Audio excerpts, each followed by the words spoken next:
तपाईँ के रोज्नुहुन्छ? एउटा सुन्दर बंगला वा $3 बिलियन, स्वतन्त्रता वा राम्रो प्रतिष्ठा? के तपाईँ सोच्नुहुन्छ कि तपाईले जीवनमा पर्याप्त पैसा कमाउनु भएको छ? के तपाईँ जान्न चाहनुहुन्छ $84.5 बिलियन कसरी कमाउने? यदि यी सबै प्रश्न तपाईको दिमागमा घुम्छन् भने यो पुस्तक पढ्नुहोस्। तपाईलाई तपाईका सबै प्रश्नको उत्तर मिल्नेछ। पृथ्वीमा सबैभन्दा ठूलो शो जब लेखक मोर्गन हाउसल कलेजमा थिए। उनी पैसा कमाउन भ्यालेटको रूपमा काम गर्थे। जहाँ उनी काम गर्थे लस एन्जलसको एक आलिशान र महँगो होटल थियो। एकपटक त्यहाँ एक गेस्ट आयो जो बारम्बार त्यो होटल भ्रमण गर्थे। त्यो केटा एक टेक्नोलोजी कार्यकारी र धेरै तेज दिमागवाला थियो। केवल 20 वर्षको उमेरमा उनले वाइफाई राउटरको लागि कम्पोनेन्ट डिजाइन पेटेन्ट गरेका थिए। त्यो युवा करोडपतिले धेरै टेक कम्पनीहरू शुरू गरेका थिए र पछि तिनीहरूलाई बेचिदिए। उनी निकै सफल भए, तर पैसाको मामलामा उनी अलि अभागी थिए। त्यो केटा जहाँ जाँदा पनि नोटको गड्डी साथमा राख्ने गर्दथ्यो, तर त्यो पैसा आफूसँग बोल्नेलाई देखाउने गर्दथ्यो। रक्सी पिएपछि ठूलै घमण्ड गर्थ्यो। एक दिन ती व्यक्तिले कार पार्क गर्ने गार्डलाई बोलाए र उनलाई केही नोट दिए र नजिकैको पसलमा जान आदेश दिए। पसलले नोटको सट्टामा गार्डलाई कैयौं $1000 का सुनका सिक्का दिए। त्यसो भए ती युवा टेक्निशियनले ती सुनका सिक्काहरूसँग के गरे होलान्? उनले ती सिक्काहरू समुद्रमा फ्याँकिदिए। उनले आफ्ना साथीहरूलाई पनि बोलाए र उनीहरूले ती सिक्काहरू समुद्रमा फ्याँके जसरी कसैले पोखरीमा ढुङ्गा हान्छ। त्यसको केही दिनपछि एक दिन त्यो युवा करोडपति अकस्मात होटलको बत्तीसँग ठोकियो। म्यानेजरले उसलाई बत्तीको मूल्य $500 भन्यो। त्यो मानिसले त्यहाँ तमासा देखायो। उसले आफ्नो खल्तीबाट पैसा निकालेर म्यानेजरको मुखमा फालिदियो र भन्यो, यो $5000, अब मलाई तिम्रो अनुहार नदेखाऊ। के यो कथा साँचो हो भनेर तपाईलाई लाग्न सक्छ? तपाई सोच्दै हुनुहुन्छ कि त्यो युवा करोडपतिलाई के भयो? हो, यो कथा बिल्कुल सत्य हो। यस पुस्तकमा तपाईले यस्तै केही कथाहरू पढ्नुहुनेछ। तर यस कथाको अन्त्यमा युवा करोडपति फुटपाथ आएको कुरा बाहिर आउँछ। उनले केही वर्षमा कमाएको सबै कुरा उडाए। उसको सबै पैसा सकियो र साथीहरूले पनि उसलाई छोडे। तपाईले यो देख्नु भएको छ? पैसाले सबै कुरा किन्न सकिन्छ, तर राम्रो व्यवहार किन्न सकिँदैन। अर्को कथा सुनौ। रोनाल्ड रीड एक चौकीदार थिए। उनी एउटा सानो गाउँमा जन्मिएका र हुर्किएका थिए। उनी आफ्नो परिवारमा हाई स्कुलसम्म पढेका पहिलो व्यक्ति थिए र रमाइलो कुरा यो थियो कि उनी दिनहु स्कुल पुग्न मानिसहरूबाट लिफ्ट लिने गर्थे। रोनाल्ड सादा जीवन बिताइरहेका थिए। 25 वर्षसम्म उनले ग्यास स्टेशनमा गाडी मर्मत गर्ने काम गरे। उनले जेसी 20 वर्षसम्म पन्नामा भुइँ सरसफाई गर्ने काम गरे। 38 वर्षको उमेरमा रोनाल्डले 2 बेडरुमको घर किने। उनले त्यो घर $12,000 मा किनेका थिए र आफ्नो सम्पूर्ण जीवन त्यही घरमा बिताए। रोनाल्डको पनि बिहे भयो, तर सन्तान भएन। उनी 50 वर्ष पुग्दा उनकी श्रीमतीको निधन भइसकेको थियो। उनको छिमेकीले भने कि रोनाल्डको मनपर्ने शौक काठ काट्नु थियो। रोनाल्डले समाचार हेडलाइन बनाएको दिन उनको मृत्युको दिन थियो। यो 2014 को कुरा थियो। उनी 92 वर्षका थिए। रोनाल्ड रीडसँग $8 मिलियन थियो। उनले आफ्ना 2 सौतनी सन्तानका लागि $2 मिलियन छोडे र स्थानीय अस्पताल र पुस्तकालयमा $6 मिलियन दान गरे। यदि तपाईले विकिपीडियामा रोनाल्ड रीडको बारेमा खोज गर्नुभयो भने तपाईले थाहा पाउनुहुनेछ कि उहाँ एक चौकीदार, ग्यास स्टेशन परिचर, लगानीकर्ता, सामाजिक कार्यकर्ता र करोडपति हुनुहुन्थ्यो। तर यो कसरी भयो? यसमा कुनै चाल छैन। रोनाल्डले कुनै चिट्ठा जितेका थिएनन्, न त उनले आफ्नो खानदानीको कुनै पैसा पाएका थिए। रोनाल्डले धेरै वर्ष पैसा बचत गरेपछि ब्लू स्टक चिप्समा लगानी गर्दथे। बस यति नै थियो। उनले एक पैसा बचत गर्दथे, यहाँसम्म कि उनले कहिल्यै ब्याज पनि निकालेनन्। उनले वर्षौंमा आफ्नो बचतलाई कम्पाउन्ड गरेका थिए र उनको मृत्युको समयमा उनले $8 मिलियन जम्मा गरेका थिए। के तपाईलाई कम्पाउन्डिङको कन्सेप्ट थाहा छ? हामी यसको बारेमा पछि कुरा गर्नेछौं, तर त्यो भन्दा पहिले तपाईले अर्को कथा सुन्नुपर्छ। अब हामी रोनाल्ड रीड भन्दा पूर्णतया फरक मानिसलाई हेरौं। रिचर्ड फुस्कन मेरिल लिन्चका कार्यकारी थिए। उनले हार्वर्डबाट एमबीए गरे र उनले 40 वर्षको उमेरमा रिटायर लिए। उनको नाम एक बिजनेस पत्रिकाको 40 सबैभन्दा सफल व्यक्तिहरूको सूचीमा पनि समावेश थियो। रिचर्डसँग कनेक्टिकटमा 18,000 स्क्वायर फिटको बंगला थियो, जसमा 2 स्विमिङ पुल, 2 लिफ्ट, 7 ग्यारेज र 11 बाथरूम थिए। यस बंगलाको मर्मत सम्भार खर्च मासिक $90,000 थियो र रिचर्डले यसको मर्मत सम्भारमा धेरै ऋण लिएका थिए। तर त्यसपछि उनको भाग्यले परिवर्तन ल्यायो। सन् 2008मा आर्थिक संकट आयो र रातारात रिचर्ड फुटपाथमा आए। त्यही वर्ष उनले ब्याङ्क्रिप्ट्सको लागि फाइल गरे। यी 2 युवा करोडपति रोनाल्ड रीड र रिचर्डको कथाबाट हामीले के सिक्न सक्छौं? फाइनेन्सियल सफलता कुनै विज्ञान होइन, तर फाइनेन्स एक मात्र क्षेत्र हो जहाँ रोनाल्ड रीड जस्ता व्यक्तिहरू पनि सफल हुन सक्छन्। एउटा हम्बल शिक्षा र अनुभव भएको व्यक्ति सर्जन, आर्किटेक्ट वा इन्जिनियर बन्न सक्दैन, तर रोनाल्ड रीड जस्तो हम्बल व्यक्तिले पनि फाइनेन्समा ठूलो उपलब्धि हासिल गर्न सक्छ। फाइनेन्सियल सफलता एक नरम स्किल हो जुन कसैले पनि सिक्न सक्छ। यो एक यस्तो युनिक क्षेत्र हो जहाँ तपाईँ कसरी व्यवहार गर्नुहुन्छ भन्ने कुरा तपाईको ज्ञान भन्दा फाइनेन्सको क्षेत्र भनेको पैसाको मनोविज्ञान बुझ्ने तरिका हो। तपाईँ जहाँ भए पनि, तपाईँ जस्तो सुकै भए पनि, पैसाले तपाईको दिमागलाई ठूलो बनाउँछ। तपाईले सधैँ सतर्क र ध्यान दिन आवश्यक छ। सबै धनी बन्न सक्छन्, तर सबै हम्बल हुँदैनन्। Next chapter, never enough. भ्यानगार्डका संस्थापक जोन सी बोगलले एक पटक कथा सुनाएका थिए। अर्बपतिको घरमा पार्टी चलिरहेको थियो। एउटा कुनामा कर्ट भाङ्गोएट र जोसेफ हेलर बसेका थिए। दुवैले आफ्नो होस्टको आयको बारेमा कुरा गरिरहेका थिए, जो एक हेज फण्ड म्यानेजर थिए। कर्टले टिप्पणी गरे कि त्यो मानिसको एक दिनको कमाई जोसेफको उपन्यास क्याच 22 को पूरै वर्षको बिक्री भन्दा बढ़ी छ। यसका लागि जोसेफले गजबको जवाफ दिए। उनले भने कि उनीसँग जे छ हेज फण्ड म्यानेजरसँग कहिल्यै हुँदैन र त्यो इनफ हो। अहिले तपाईको आमदानीको स्रोत के हो? तपाईसँग इनफ पैसा छ भनेर भन्न सक्नुहुन्छ? जानौ यी 2 व्यक्तिको कथाबाट। रजत गुप्ता कोलकाताका गरीब केटा थिए। उनी अनाथ थिए, तर 45 वर्षको उमेरमा सीईओ बने। रजत विश्वको प्रख्यात परामर्शदाता कम्पनी मैकिन्सेका सीईओ थिए। सन् 2007 मा कम्पनीबाट अवकाश लिएपछि उनले संयुक्त राष्ट्र संघ र विश्व आर्थिक मञ्चमा निकै महत्वपूर्ण स्थान पाएका थिए। रजत विभिन्न 5 कम्पनीको संचालक समितिमा पनि थिए। कोलकाताको झुंगी बस्तीबाट बाहिर निस्किएर उनले आफूलाई सबैभन्दा धनी व्यापारीको रूपमा देखाए। 2008 मा रजत गुप्ताको कुल सम्पत्ति $100 मिलियन थियो, तर उनी आफ्नो पैसाबाट कहिल्यै सन्तुष्ट भएनन्। करोडपति भइसकेका थिए, उनलाई अब अर्बपति बन्नु पर्यो। त्यो घेरामा आउन चाहन्थे। त्यसपछि रजत गोल्डम्यान साक्सको बोर्ड अफ डाइरेक्टर बने। उनले आफूलाई अर्बपति बन्न अघि बढे।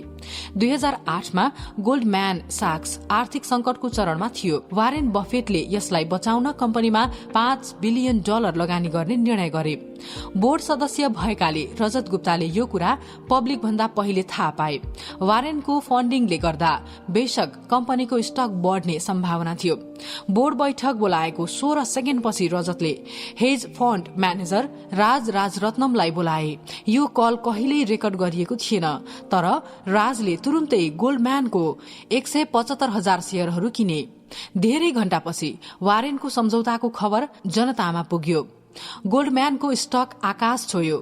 राजले केही घण्टामै $1 मिलियन कमाए र रजतले कुल $17 मिलियन नाफा कमाएको एक प्रोसिक्युटरले बताए। यसलाई इनसाइडर ट्रेडिङको क्लासिक केस मानिन्छ। रजत गुप्ताले आफ्नो सबै सम्पत्ति गुमाए र जेल जानु पर्यो र आफ्नो प्रतिष्ठा पनि गुमाए।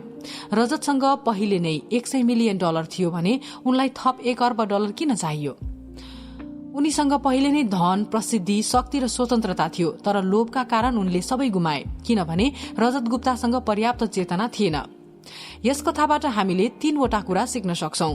लेसन 1, सबैभन्दा कठिन फाइनेन्सियल स्किल आफैलाई धेरै धन जम्मा गर्नबाट रोक्न हो। ज्यादा पावर, ज्यादा प्रसिद्धि र धेरै पैसाको लोभले सन्तुष्टि भन्दा महत्वाकांक्षालाई बढ़ावा दिन्छ।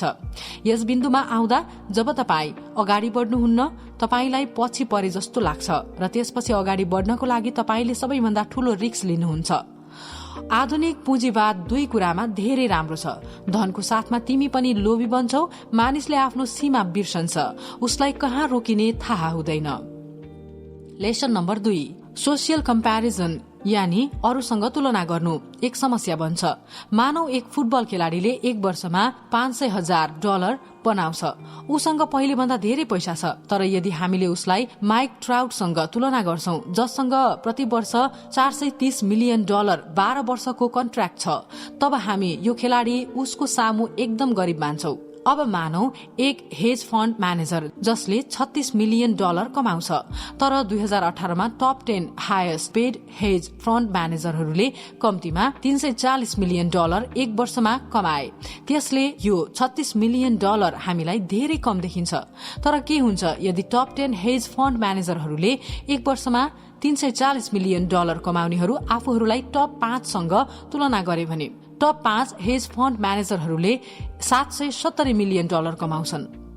र यदि टप 5 ले आफूलाई वारेन बफेटसँग तुलना गर्छन्, जो कि 2018 मा उनीहरू भन्दा $3.5 बिलियन धनी थियो, र यदि वारेन बफेट जेफ बेजोसको स्तरमा पुग्न चाहन्छन्, जसको कुल सम्पत्ति 2018 मा $24 बिलियन थियो, त्यसो भए तपाईले देख्नु भएको छ कि सामाजिक तुलनाको पर्खाल धेरै उच्च छ। यसलाई कसैले छुन सक्दैन। यदि तपाई म मेरा साथीहरू जस्तै धनी बन्न चाहन्छु भन्ने खेलमा संलग्न हुनुभयो भने तपाई कहिल्यै जित्न सक्नुहुन्न, किनभने पैसा कमाउने र जित्नेको कुनै सीमा हुँदैन। त्यहाँ कुनै बिन्दु छैन जहाँ तपाई इनफ सन्तुष्ट महसुस गर्नुहुन्छ। जित्ने एउटै उपाय भनेको लड्नु होइन। विश्वास गर्नुहोस् कि तपाईसँग पर्याप्त छ, भलै पनि तपाईको वरपरका मानिसहरू अधिक चाहने पागल भइरहेका छन्। लस भेगासका एक व्यापारीले एक पटक भनेका थिए, क्यासिनोमा जित्ने एउटा मात्र तरिका छ, भित्र पस्ने बित्तिकै बाहिर निस्कनुहोस्। कल्पना गर्नुहोस् कि तपाई कार्यकारी गाउँ पार्टीमा हुनुहुन्छ। तपाई र तपाईका साथीहरू सबैभन्दा धनी को हो, सबैभन्दा ठूलो घर कसको हो, र सबैभन्दा प्रसिद्ध को हो, र कसलाई धेरै मन पर्यो भनेर छलफल गरिरहनु भएको छ। तर तपाईले देख्नुहुनेछ कि त्यहाँ कोही पनि विजेता हुने छैन। जो आफैमा सन्तुष्ट छ उसैको जित हुन्छ, जो सानो घरमा मायालु परिवार सहित खुशी जीवन बिताइरहेको छ। लेसन नम्बर 3, पैसा, प्रसिद्धि र शक्ति भन्दा केही चीजहरू महत्वपूर्ण छन्। यो सबै तिमीसँग जतिसुकै भए पनि। रजत गुप्ताले जेलबाट रिहा भएपछि न्यूयोर्क टाइम्सलाई दिएको अन्तर्वार्तामा यी कुराहरू भनेका थिए। घटनाबाट के सिक्नुभयो भनेर सोध्दा उनले भने, कुनै पनि कुरामा धेरै एट्याचमेन्ट नहुनुहोस्, चाहे त्यो तपाईको प्रतिष्ठा वा तपाईको उपलब्धि किन नहोस्। यी कुराले फरक पर्दैन। यो दुर्घटनाले मेरो सारा प्रतिष्ठा ध्वस्त पार्यो, तर यो भन्दा बढी एट्याचमेन्ट हुनु हुँदैन भनेर अब मैले सिकेको छु। रजत गुप्ता आफूलाई बचाउन चाहन्थे। उनले आफ्नो कार्यको स्पष्टीकरण दिएका थिए। उनले आफूलाई आश्वस्त पार्दै थिए कि अब उनको प्रतिष्ठाले उसलाई केही फरक पर्दैन, तर उनले भनेका कुरा गलत थिए। प्रतिष्ठा अमूल्य छ, स्वतन्त्रता अमूल्य छ, परिवार र साथीहरू पनि अमूल्य छन्। मानिसहरूलाई माया गर्ने र बदलामा उनीहरूको माया पाउनु पनि अमूल्य छ। खुशी अमूल्य छ, तर यो सबै प्राप्त गर्ने एकमात्र उपाय हो कि तपाई तपाईको सीमाहरू बुझ्नुहुन्छ। तपाई याद गर्नुहुन्छ कि कहिले रिस्क लिने र जब इनफको मतलब इनफ हुन्छ। भ्रमित कम्पाउन्डिङ। एउटा क्षेत्रबाट सिकेका कुराहरू अर्को क्षेत्रमा हामीलाई उपयोगी हुन्छन्। के तपाईलाई थाहा छ हिमयुग किन धेरै पहिले आयो? यो केही हदसम्म लगानीमा कम्पाउन्डिङले तपाईको पैसा बढाउँछ भने जस्तै हो। 19औं शताब्दीमा वैज्ञानिकहरू पृथ्वीमा हिमयुग थियो भन्ने तथ्यमा सहमत भएका थिए। यसको प्रमाण यति नजिक थियो कि यसलाई सजिलै व्यवस्था गरियो। पृथ्वीमा एउटा मात्र हिमयुग आएको थिएन, तर हाम्रो पृथ्वीले 5 वटा हिमयुग देखेको छ, जसको मिति आज हामी सही अनुमान गर्न सक्छौं। के तपाई कल्पना गर्न सक्नुहुन्छ कि सारा संसारलाई बरफले ढाक्न, बरफ पगल्न र फेरि बरफले ढाक्न कति ऊर्जा चाहिन्छ? त्यसैले यो घटना 5 पटक भएको छ। तर हिमयुग किन आयो? हिमयुगको कारण के हो भन्ने बारे धेरै सिद्धान्तहरू छन्। एउटा सिद्धान्त अनुसार हिमालको श्रृंखलामा हिटडुलका कारण जलवायुमा परिवर्तन आएको हो। अर्को सिद्धान्तले भन्छ कि बरफ पृथ्वीको प्राकृतिक वातावरण हो, जुन ज्वालामुखी विस्फोटको कारण परिवर्तन भएको छ। यद्यपि यी सिद्धान्तहरूले केवल एउटा हिमयुगको मात्र व्याख्या गर्दछ, न कि सबै 5।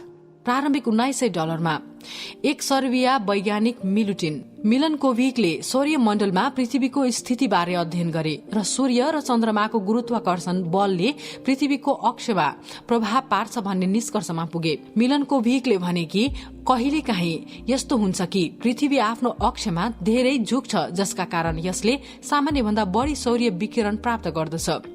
पृथ्वीको गोलार्धमा भएको परिवर्तनका कारण धेरै चिसो भयो, जसका कारण धेरै पृथ्वी हिउँको बाक्लो चादरले ढाकिरहेको थियो। रूसी मौसमविद भ्लादिमिर कोपेनले यस सिद्धान्तमा एउटा शर्त थपेका छन्। असामान्य झुकावका कारण पृथ्वीमा गर्मी मौसममा पनि चिसो बढेको उनले बताए। त्यो त्यस्तो तातो थियो जसमा पुरै बरफ पगल्ने पर्याप्त ताप हुँदैन। गर्मीपछि पनि पृथ्वीका केही भाग हिउँले ढाकिरहे, जसका कारण आगामी हिउँदमा पनि हिउँ टिक्न सहज भयो।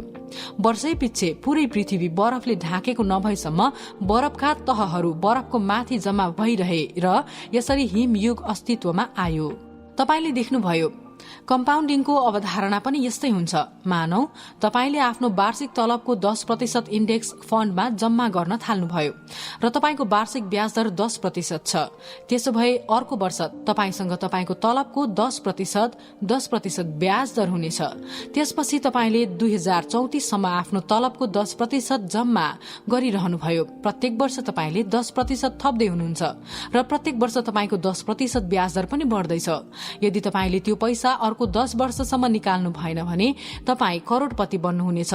हिमयुग पनि बरफको क्रमिक सञ्चयबाट आएको हो। ब्याजको कम्पाउन्डिङको अर्थ पनि एउटै हुन्छ, बिस्तारै पैसा जम्मा गर्नु।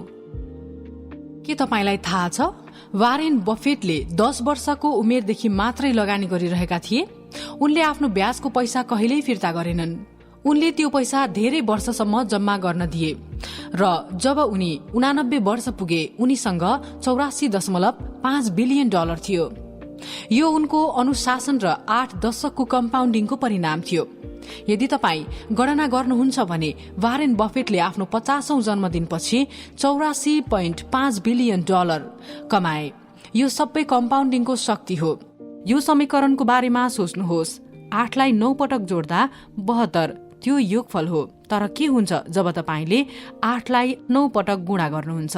तब 1,34,21,07,728 हुन्छ।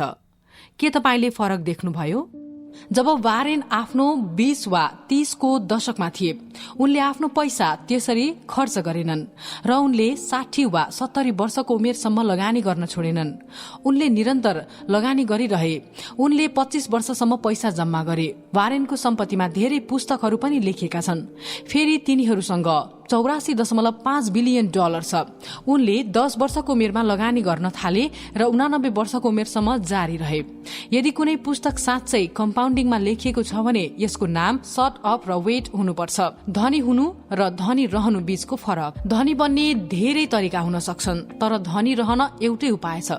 यी दुई लगानीकर्ताको कथाबाट यो कुरा सिकौं। जेसी लिभरमोर आफ्नो समयका उत्कृष्ट स्टक व्यापारीहरू मध्ये एक थिए। उनी 1887 मा जन्मिएका थिए, जब कोही पनि व्यापारी बन्न सक्छ भन्ने संसारलाई थाहा थिएन। त्यसअघि पनि उनले आफूलाई व्यापारीका रूपमा स्थापित गरिसकेका थिए। 30 वर्षको उमेरमा जेसीले $100 मिलियन कमाएका थिए। सन् 1929 मा शेयर बजार क्र्याश आयो, जसका कारण महामन्दी आयो। त्यति बेला यो खबर जताततै फैलिएको थियो। वाल स्ट्रीटमा अज्ञात धेरै स्टक व्यापारीहरूले आत्महत्या गरेका थिए। अक्टोबर 29, 1929 मा जेसीको परिवार घरमा उनको पर्खाइमा थियो।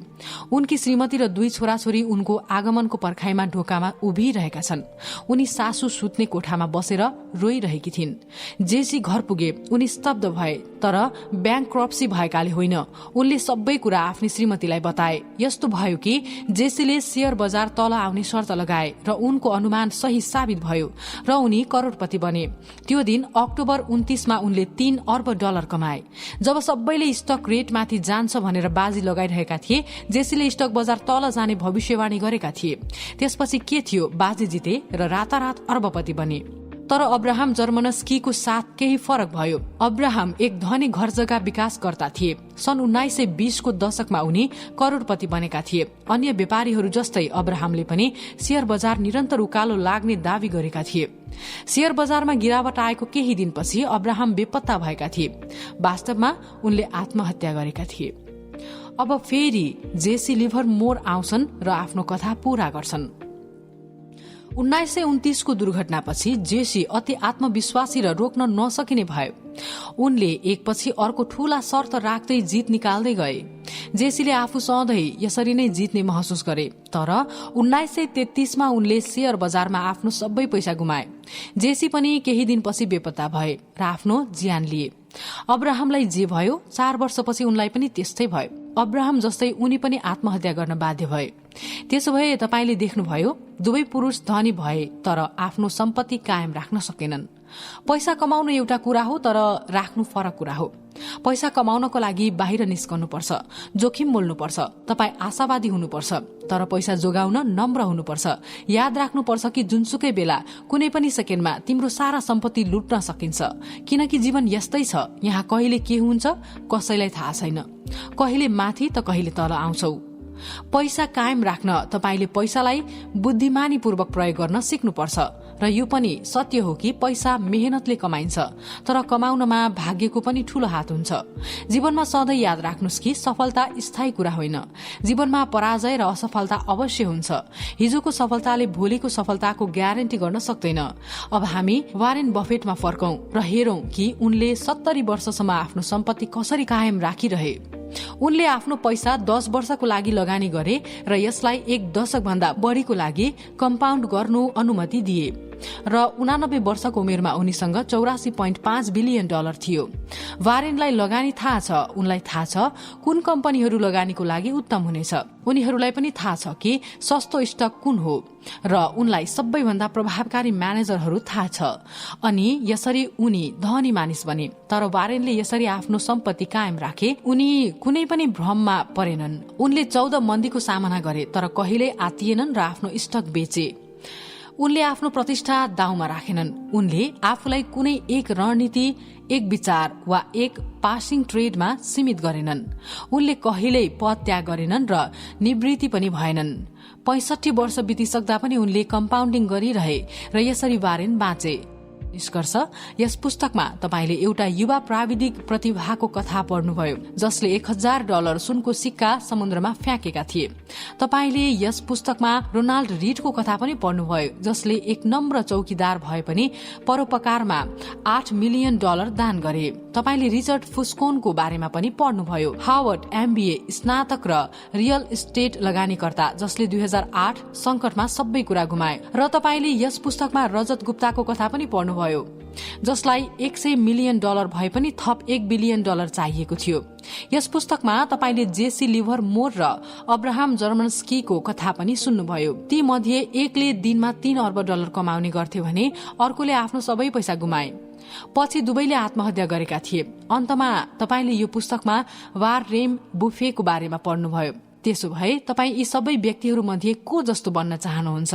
याद गर्नुहोस् कि प्रतिष्ठा, स्वतन्त्रता, परिवार, प्रेम र खुशी जीवनमा सबैभन्दा मूल्यवान चीजहरू हुन् जुन पैसा, शक्ति र प्रसिद्धि भन्दा बढ़ी छन्। याद गर्नुहोस्, यो संसार गोलो छ र हार र जित जीवनको अंश हो। कहिलेकाहीँ हामीसँग सबै कुरा हुन्छ र कहिलेकाहीँ केही हुँदैन। धनी बन्ने थुप्रै तरिकाहरू छन्, तर आफ्नो सम्पत्ति कायम राख्ने एउटा मात्र तरिका छ। त्यसैले नम्र हुनुहोस्, पैसाको मूल्य बुझ्नुहोस् र आफूसँग जे छ त्यसैमा खुशी हुन सिक्नुहोस्। आफूले धेरै माया गर्नेहरूसँग समय बिताउनुहोस्, किनभने परिवार र सच्चा साथीहरू मानिसको सबैभन्दा ठूलो खजाना हुन्। अन्तमा यदि तपाई यो सारांशको अन्त्यमा पुग्नुभयो भने बधाई छ। ज्ञानमा समय खर्च गर्ने धेरै कम व्यक्तिहरू छन्, अन्यथा तपाईले अन्यत्र समय बर्बाद गर्न सक्नुहुन्थ्यो।